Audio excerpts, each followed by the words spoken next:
Hi friends, எல்லோரும் எப்படி இருக்கீங்க? இது பார்த்திங்கன்னா போன சண்டே எடுத்த வ்ளாகுங்க.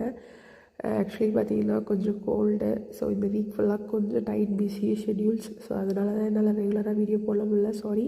கண்டிப்பாக நான் ட்ரை பண்ணுறேன். கண்டிப்பாக முடிஞ்ச அளவுக்கு நான் ரெகுலராக வீடியோ போட கொடுக்குறேன். இது ஃபைனல் டே அன்றைக்கி எடுத்ததுங்க. ஆக்சுவலி பார்த்திங்கன்னா இந்த டே அன்றைக்கி என்னால் கலந்துக்க முடியல. நான் நேற்று உங்களுக்கு அந்த போன வ்ளாகில் சொல்லியிருந்திருப்பேன் இல்லையா, சாட்டர்டே வந்து ஸோ சண்டே ஷிஃப்ட் ஆகணும். ஸோ அந்த பிஸியில் வந்து என்னால் இதில் கலந்துக்க முடியல. நம்மால் மட்டும் போய் கலந்துக்கிட்டாரு. நடுவில் உட்காந்துருக்காரு பாருங்க, அவர் தான். ஸோ அங்கேயும் எல்லோரும் ஃபைனலாக வந்து சூப்பராக ஃபினிஷ் பண்ணிவிட்டு எனக்கு வீடியோ கிளிப் அனுப்பிச்சாங்க. உண்மையாகவே அந்த டே வந்து நல்லா போச்சுன்னு எல்லோரும் என்கிட்ட கன்வே பண்ணியிருந்தாங்க. பட் என்னால் உண்மையாகவே அன்ஃபார்ச்சுனேட்லி கலந்துக்க முடியல. இருந்தாலும் ஃபைனல் டே ஆஃப் நிலா சோரோவையும் நீங்கள் பார்க்கணுன்னு நான் உங்களுக்காக கன்வே பண்ணியிருந்திருக்கேன். ஸோ இந்த வருஷம் இப்படி தாங்க நிலா சோறு போச்சு. உண்மையாகவே ரொம்ப ஹாப்பியாக இருந்துச்சு. நெக்ஸ்ட் வருஷத்தில் நெக்ஸ்ட் இயர் பார்க்கலாம்.